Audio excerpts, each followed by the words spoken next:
एक अखंड भारत का निर्माण हमारे सरदार पटेल ने किया।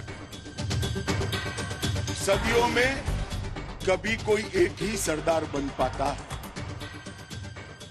सच ही है, सदियों में ही कोई एक सरदार बन पाता है, जिसके दिल में राष्ट्रभक्ति का जज्बा हो, जिसके मन में देश सेवा का जुनून हो, जिसकी सोच भारत की एकता के भाव से शुरू होती हो और जिसका जीवन देश की अखंडता के लिए समर्पित रहा हो।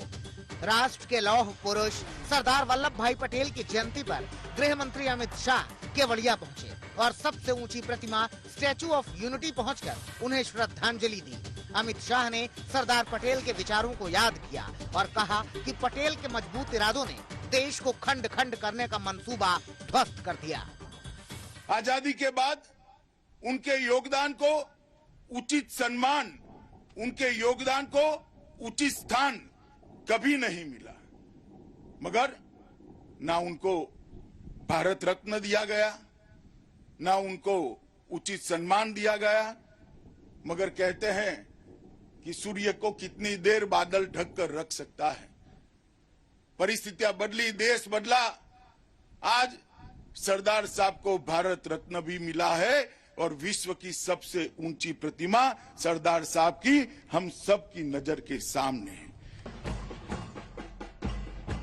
राष्ट्रीय एकता दिवस के मौके पर केवड़िया में कई कार्यक्रम हुए।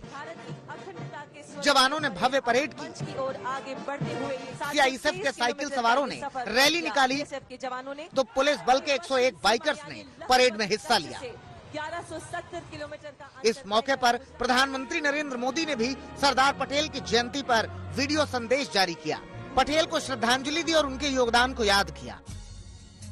ऐसे राष्ट्र नायक सरदार वल्लभ भाई पटेल को आज देश अपनी श्रद्धांजलि दे रहा है। सरदार पटेल जी सिर्फ इतिहास में ही नहीं, बल्कि हम देशवासियों के हृदय में भी हैं। सरदार पटेल का पूरा जीवन दृढ़ इच्छा शक्ति, लौह नेतृत्व और अदम्य राष्ट्र प्रेम की मिसाल रहा है और उनकी जयंती पर गृह मंत्री ने राष्ट्रभक्ति के इसी संदेश को पूरे देश में फैलाने की अपील की है। केवड़िया से गोपी घांघर के साथ आज तक ब्यूरो।